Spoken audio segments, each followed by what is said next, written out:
오늘은 저희가 순종의 길 야곱 시리즈 첫 번째 시간으로 창세기 25장 19절에서 26절을 통해서 하나님의 선택이라는 제목으로 하나님의 말씀 증거하겠습니다.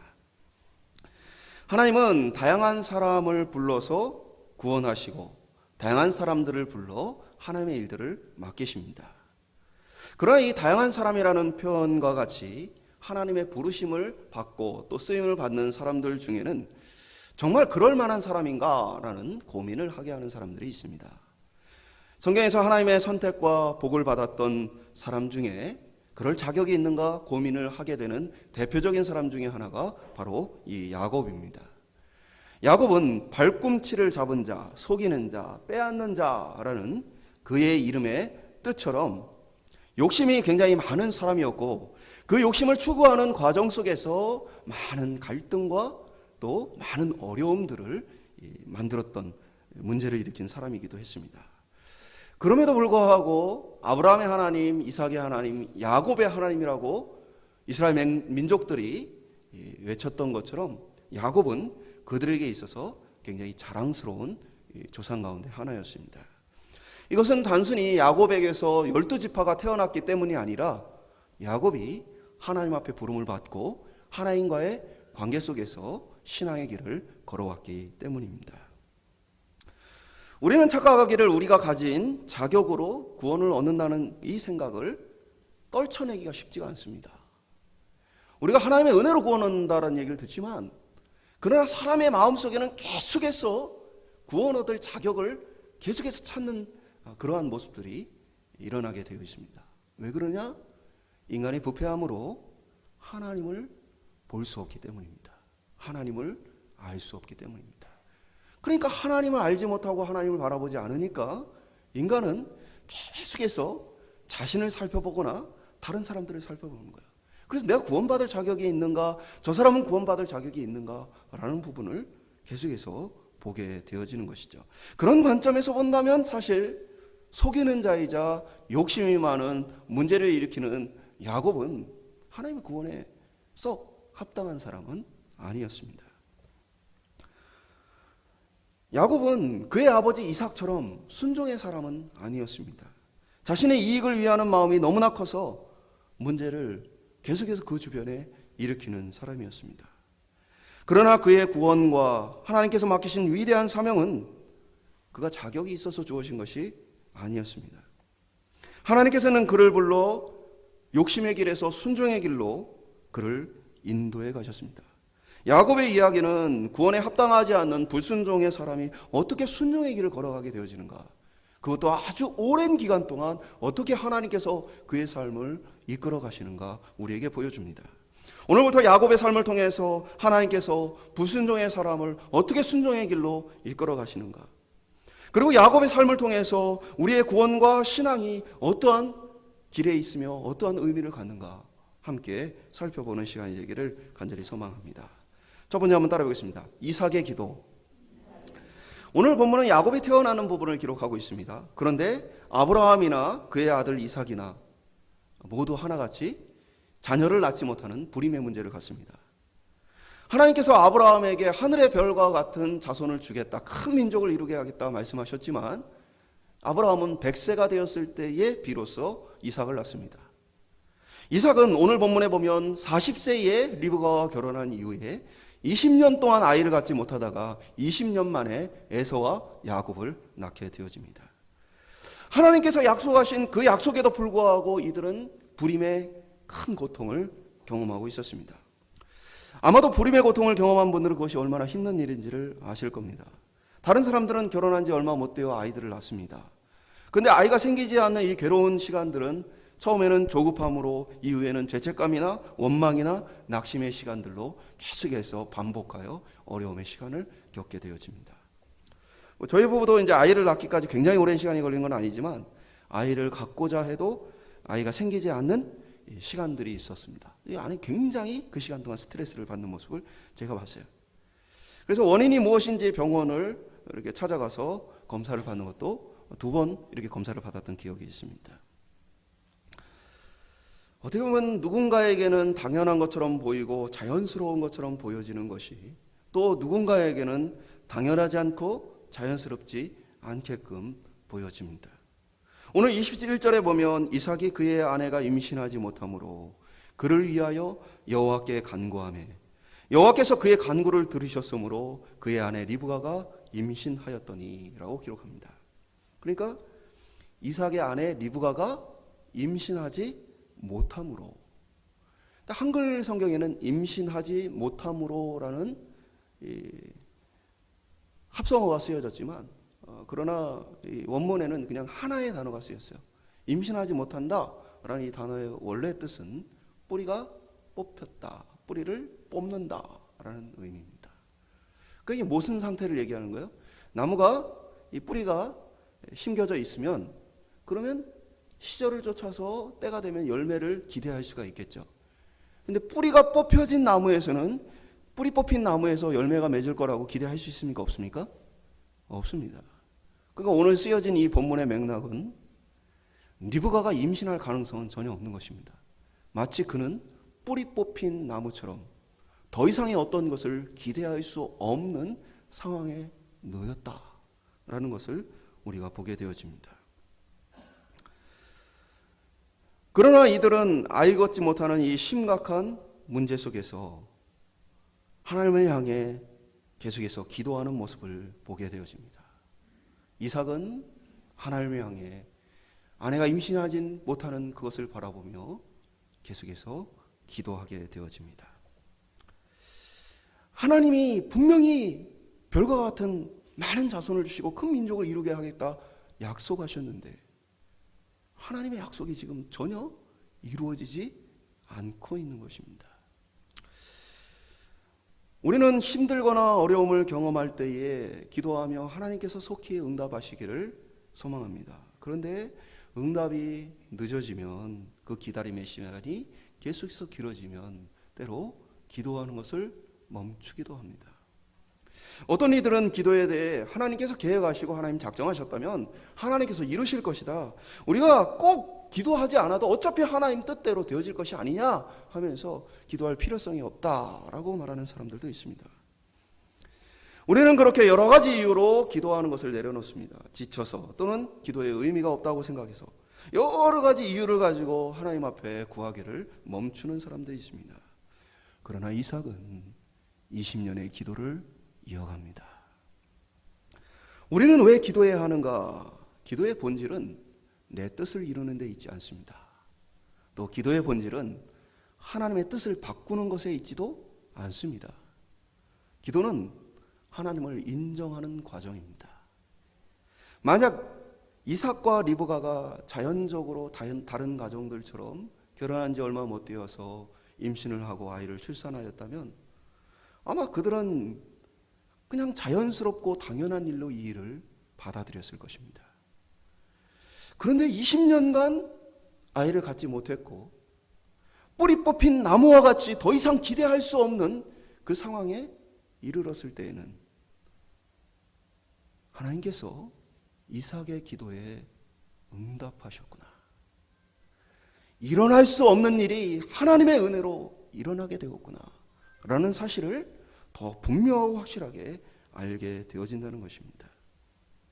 그러니까 자연스럽게 아이를 갖게 되어지면 그냥 그러려니 하겠지만 20년 만에 아이를 가질 때에는 하나님 우리에게 하셨던 하늘의 별과 같은 자손을 주시겠다는 그 약속을 하나님이 잊지 않으셨구나, 하나님이 할 수 없는 우리에게 이 자녀를 주셨구나, 하나님의 뜻과 계획을 더 분명하고 확고하게 인정하게 되어진다는 말입니다. 기도하지 않으면 우연이고 자연적인 일처럼 보여집니다.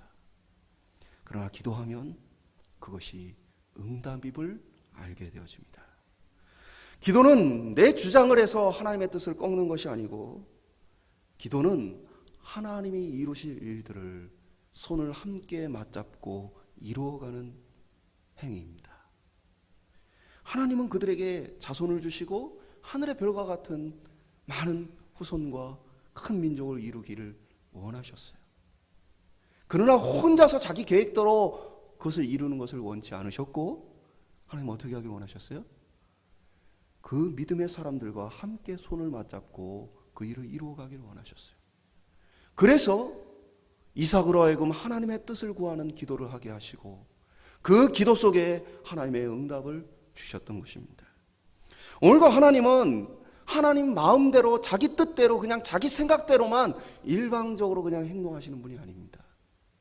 오늘도 하나님은 하나님의 계획 가운데 우리를 부르셔서 우리와 손을 맞잡고 함께 하나님의 뜻을 이루어가기를 원하십니다. 그런 의미에서 이 기도는 하나님의 뜻을 이해하고 하나님의 사역을 함께하는 통로가 되어집니다. 오늘 저와 여러분들 속에서 하나님이 우리에게 무엇을 원하시는가, 하나님은 우리와 무엇하기를 원하시는가 기도하며 하나님과 동행할 수 있는 귀한 은혜가 있기를 주님의 이름으로 축원드립니다. 두 번째 한번 따라해 보겠습니다. 리브가의 기도. 오늘 본문엔 또 하나의 기도가 기록되어 있는데 바로 이삭의 아내인 리브가의 기도가 기록되어 있습니다. 이삭의 기도의 응답으로 하나님께서 임신을 하게 하십니다. 그러나 리브가는 심각한 문제를 맞게 되어집니다. 22절에 보면 그 아들들이 그의 태 속에서 서로 싸우는지라 그가 이르되 이럴 경우에는 내가 어찌할꼬 하고 가서 여호와께 묻자온대. 그러니까 여기에서 그라는 거는 한글에서는 이제 한글성에 정확하지 않지만 히브리 성경에서는 그녀, 바로 리브가를 가리키는 표현으로 명확하게 표시가 되어 있습니다. 그러니까 리브가가 하나님께 기도하였다. 뭐 때문에 기도했는가? 심각한 고민이 있어서 그 고민은 뱃속에 있는 아이들이 서로 싸운다. 이 서로 싸운다라는 것도 서로 싸운다 이게 두 개의 단어처럼 보이지만 히브리어에서는 이게 한 단어가 쓰였어요. 그 단어의 원뜻은 으깨고 부수고 압제하고 학대한다. 근데 이 아이들이 활발하게 막 움직이는 그런 모습을 얘기한 게 아니고 이것은 서로 상대를 짓누르고 학대하여 죽게 할 만큼 심각한 상태에 놓여 있었다는 거예요. 그러니까 뱃속의 아이 20년 만에 가진 아이가 뱃속에서 죽을지 모르는 위험을 리브가가 느끼고 하나님 앞에 내가 어찌해야 합니까? 하고 기도했다는 사실입니다. 여기에서 나타나는 또 하나의 기도의 특징은 기도는 하나님이 부르시는 부름이다라는 거예요. 보다 정확히 표현하면 기도해야 할 상황은 하나님이 우리를 찾으시는 사인이다. 초청장이다. 많은 사람들은 위기와 어려움을 만나면 그때 비로소 기도를 시작하곤 합니다. 그리고 더 다급하면 주변 사람들에게 기도해달라고 부탁을 하기도 합니다. 지금 어려운 상황으로 내가 하나님을 찾는 것 같지만 사실은 하나님이 우리를 찾고 계시는 과정이라는 일이에요. 왜요? 그렇게까지 하지 않으면 하나님 도저히 찾지를 않으니까 하나님 찾을 수 있도록 하나님 찾을 만한 상황으로 만들어 우리를 부르신다라는 거예요. 그러나 모든 사람이 이 상황에서 하나님을 부르고 찾는 것은 아닙니다. 어떤 이들은 끝까지 하나님 찾기를 구하지 않고 거절합니다. 그리고 그들 대부분은 그 상황 속에서 벗어나지 못합니다. 그리고 또 어떤 이들은 문제가 생길 때에만 다급하게 하나님을 찾고 기도합니다. 그리고 그 문제가 해결되어지면 더 이상 기도하지 않습니다. 하나님의 입장에서 보면 하나님을 이용만 하고 버리는 사람들이 너무도 많습니다. 그러나 이러한 신앙에 대해서는 두 가지로 볼 수 있어요.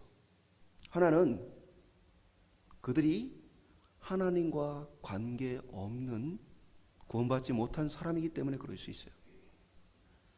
하나님과 관계가 없기 때문에 하나님이 중요하지 않고 내 상황이 중요해서 그냥 하나님께 나가는 사람. 그래서 이 사람들은 하나님과 관계가 없기 때문에 내 상황이 해결되어지면 이제 하나님을 더 이상 찾을 필요도 없어요.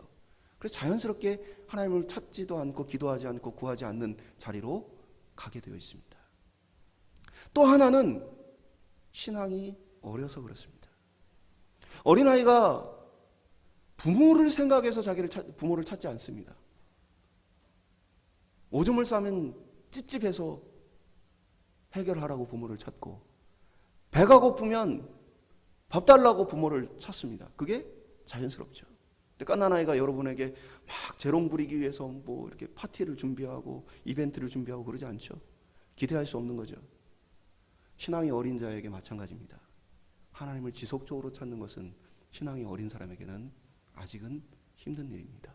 그 신앙이 어릴 때에는 힘들고 어려울 때, 위기가 찾아왔을 때만 하나님을 찾곤 합니다. 그러나 중요한 것은 우리의 삶의 모든 위기가 기도로 하나님을 찾으라는 하나님의 부르심이라는 사실입니다. 우리를 더 간절히 찾게 하시는, 더 친밀하게 만나게 하시는 하나님의 초청장입니다. 그럼에도 불구하고 기도하지 않는 것은 하나님의 그 초청을 거절하는 행위입니다. 그리고 그 초청을 거절하는 행위는 하나님과의 관계를 더 멀게 만듭니다. 많은 사람들은 나는 하나님을 잘 모르겠다. 하나님을 잘 모르는 이유는 기도하지 않기 때문입니다. 기도는 내 앞으로 나오라는 하나님의 초청장이에요. 그 초청장을 받아서 하나님을 만나고 그와 대화를 나눌 때 우리는 인격적으로 하나님을 알게 되어 있습니다. 기도는 대화와 같아서 대화를 하면 할수록 서로를 더 알게 되어지고 더 친밀해지는 것처럼 하나님과 사귀는 통로가 되어집니다. 그런데 하나님과 너무 멀어졌거나 또는 특별히 하나님께서 내가 더 가까이 하기를 원한다라고 하실 때에 우리에게 바로 이러한 특별한 초청장을 보내시는 것입니다. 저와 여러분이 기도를 통해서 하나님과 더 친밀할 수 있기를 소망합니다. 목적을 이루는 것이 아니라 기도는 하나님을 만나고 교제하는 그것 자체가 목적입니다. 삶의 어려움을 통해서 받은 그 초청장, 삶의 고민을 통해서 받은 그 초청장 속에서 하나님과 친밀해지는 계기가 되어지고 그것을 통해 이제 하나님과 관계가 더 깊어져서 이제는 특별하지 않아도 하나님을 찾고 하나님과 함께하는 신앙의 성숙이 나타나는 저와 여러분 되시기를 주님의 이름으로 축원드립니다. 마지막으로 따르겠습니다. 하나님의 선택. 친밀한 사귐은 더 깊은 비밀을 나누게 되어 있습니다. 이삭과 리브가는 오랫동안 임신하지 못하는 상황 속에서 또 뱃속에서 아이들이 심각하게 서로를 다투는 상황 속에서 하나님 앞에 나아갔습니다. 그 초청에 응했던 것이죠. 이들은 쌍둥이를 낳게 되어집니다. 하나는 25절과 같이 먼저 나온 자는 붉고 전신이 털옷 같아서 이름을 에서라 하였고 또 이어 태어난 다른 하나는 26절과 같이 후에 나온 아우는 손으로 에서의 발꿈치를 잡았으므로 그 이름을 야곱이라 하였으며 리브가가 그들을 낳을 때에 이삭이 60세였더라. 태어나는 그 순간까지 이들의 다툼과 경쟁은 계속되었습니다. 심각하게 이들의 다툼을 고민하던 리브가에게 사실은 이 아이들이 태어나기 전에 이미 하나님의 응답이 있었습니다. 기도하는 리브가에게 하나님의 응답은 바로 23절에 여호와께서 그에게 이르시되 두 국민이 내 태중에 있구나. 두 민족이 내 복중에서부터 나누이리라. 이 족속이 저 족속보다 강하겠고 큰 자가 어린 자를 섬기리라 하셨더라. 오늘 본문에 대해서 로마서 9장 11절 13절은 이렇게 해설을 합니다. 그 자식들이 아직 나지도 아니하고 무슨 선이나 악을 행하지도 아니한 때에 택하심을 따라 되는 하나님의 뜻이 행위로 말미암지 않고 오직 부르시는 이로 말미암아 서게 하려 하사 리브가에게 이르시되 큰 자가 어린 자를 섬기려 하셨나니 기록된 바 내가 야곱은 사랑하고 에서는 미워하였다 함과 같으니라. 그러니까 이들이 태어나기 전에 이미 리브가는 뭘 받았어요? 싸우는 아이들에 대한 고민을 가지고 하나님 앞에 나아갔을 때에 하나님의 응답을 들었어요. 그 응답은 아이들이 큰 민족을 이루게 되어지는데 큰 자가 어린 자를 섬기게 될 것이다 라는 부분이었습니다. 그러면서 야곱은 사랑하시고 에서는 미워하셨다.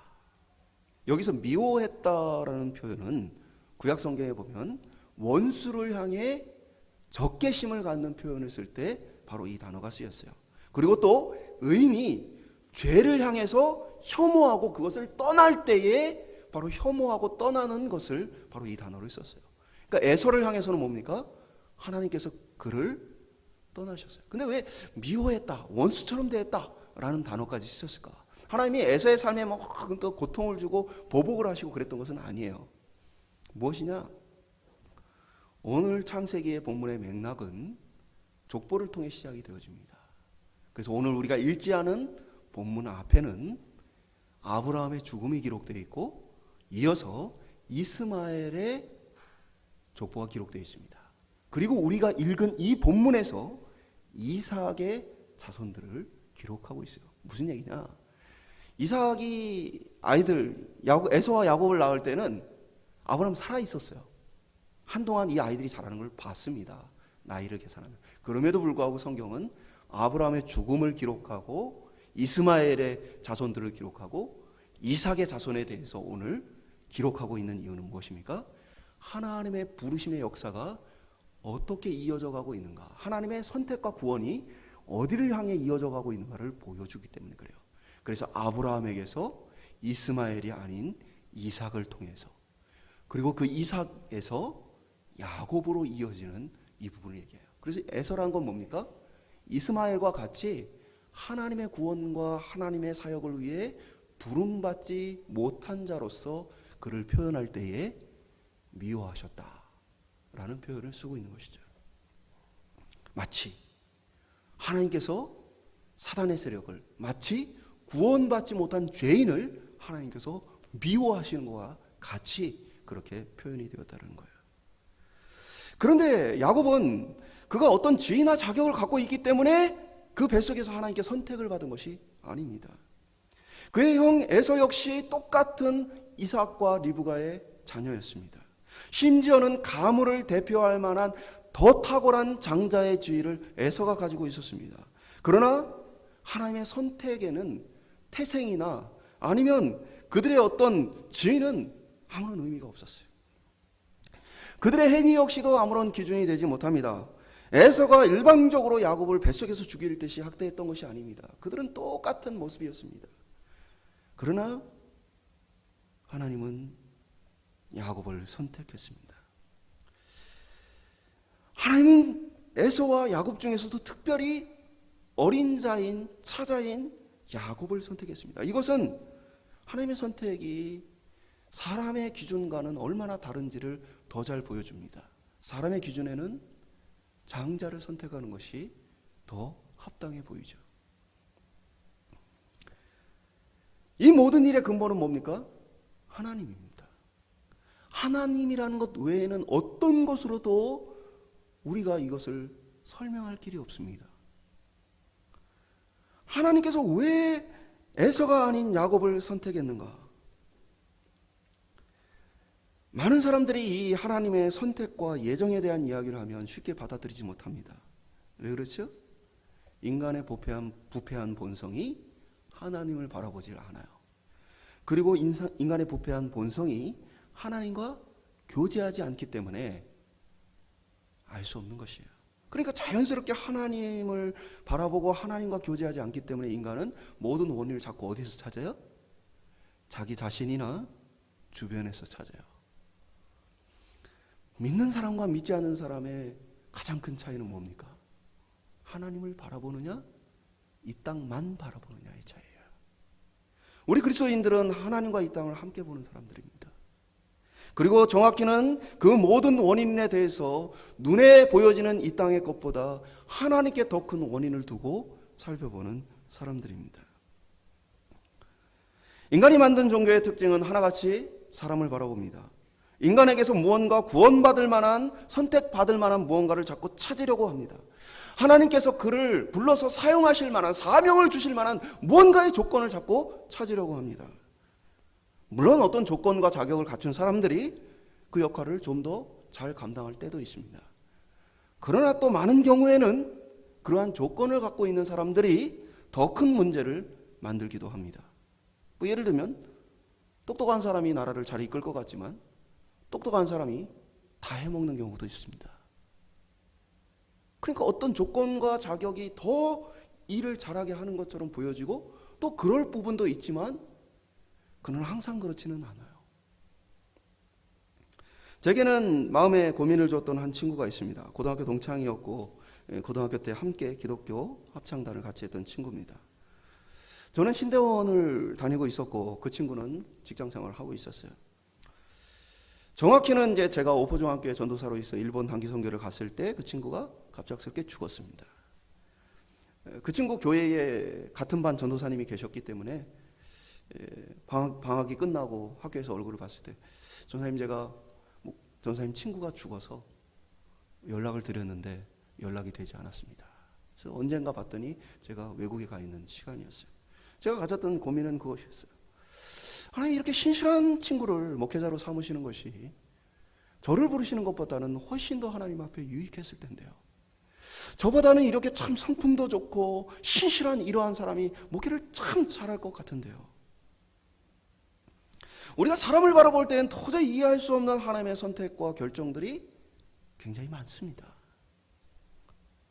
그리고 우리는 그 정점에서 뭘 발견합니까? 나 같은 죄인을 구원하신 하나님의 생각과 계획을 도저히 이해할 수가 없습니다. 나같이 배신하는 자, 나같이 타협하는 자, 나같이 넘어지기를 반복하는 자를 하나님은 왜 선택하셨는가? 왜 에서는 미워하시고 야곱은 사랑하셨는가? 도저히 찾을 수 없는 답에 대해서 로마서 9장 14절은 이렇게 말해줍니다. 그런즉 우리가 무슨 말을 하리요? 하나님께 불의가 있느냐?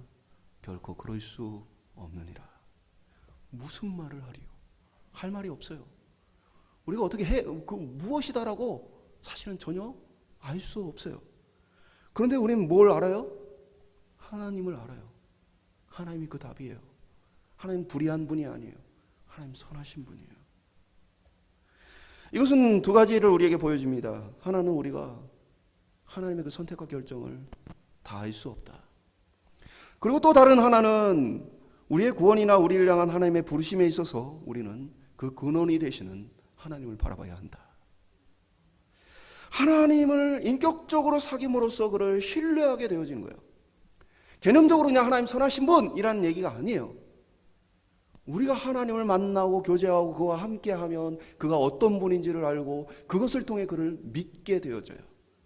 그는 선하시다. 그가 결정했는데 나는 이해되지 않지만 그 결정을 나는 그의 선하심을 따라 받아들이고 인정하고 따를 수 있다. 오늘 우리가 나 자신을 바라보면서 내가 구원을 받았을까? 지금 내가 선택하는 이 길이 바른 길일까? 혹시나 하면서 우리 마음에 불안한 분들이 계시다면 이렇게 말씀을 드리고 싶습니다. 지금은 하나님을 바라봐야 할 때입니다. 지금 나 자신을 바라보고 혹은 상황과 다른 사람들을 바라보면서 자격이 있는가 어떠한가를 바라봐야 할 때가 아니고 지금 이때는 하나님을 구하고 찾고 바라봐야 할 때입니다. 우리 안에는 답이 없습니다. 그러나 하나님 안에는 답이 있습니다. 고민해보기보다는 기도하십시오. 사랑하는 우리의 삶 가운데 우리 인생의 해답을 가지고 계신 하나님의 그 사랑을 그 안에서 발견할 수 있기를 소망합니다. 그래서 오늘 저희들의 삶 가운데 하나님의 나를 부르시고 나와 함께 하시는 그 하나님의 은총을 하나님을 찾고 구함으로 누리는 저와 여러분 되시기를 주님의 이름으로 축원드립니다. 말씀 맺도록 하겠습니다. 야곱이 어떤 자격과 조건을 갖추어 하나님의 선택을 받은 것은 아닙니다. 야곱에게서 뭘 찾으려 하면 우리는 계속해서 실망합니다. 왜요? 야곱의 인생이 우리의 기대와 너무 다른 모습들이 계속해서 이어지기 때문입니다. 우리는 야곱을 선택하시고 구원하시는 하나님을 바라봐야 합니다. 그러면 야곱의 인생은 전혀 다르게 보입니다. 야곱을 바라봤을 때는 왜 저런 사람을 구원하셨을까를 생각하게 되지만 그러한 야곱을 끊임없이 이끌어 가시는 하나님을 바라보게 되었을 때는 하나님이 너무나 선하시고 신실하시고 우리가 신뢰할 만한 분명한 분이시구나 라는 것들을 더 깨닫게 되어집니다. 하나님의 주권적인 선택이 우리의 삶을 이끌어갑니다. 그렇기 때문에 우리는 하나님을 구하고 찾아야 합니다. 또 혹 우리의 삶의 위기와 어려움과 심각한 고민들이 생겼을 때에 우리는 기도를 통해 하나님의 초청장에 응답해야 합니다. 하나님을 찾고 구하는 것을 통해서 하나님의 뜻을 깨닫고 때로는 하나님의 손을 붙들고 하나님의 그 이루어가시는 일을 함께 이루어가야 합니다. 그 모든 과정은 하나님과 사귀는 시간입니다. 그러면 더 하나님을 알게 되어지고 더 깊이 하나님을 신뢰하게 되어지고 그것을 통해서 우리의 삶이 성숙하고 성장하게 되어집니다. 과거에는 문제가 있어야만, 어려움이 있어야만 하나님을 찾던 사람들이 이제 성숙하면 하나님과 함께하는 기쁨과 즐거움을 누리게 되어집니다. 이 한 주간 하나님께 집중하며 구하고 찾기를 멈추지 않으면서 하나님께 그 답들을 찾아가는 저와 여러분 되시기를 소망합니다. 하나님 안에서 우리의 삶의 이유를 발견하고 하나님 안에서 우리의 삶의 목표를 발견하고 하나님 안에서 우리의 삶의 의미를 발견하기 소망합니다.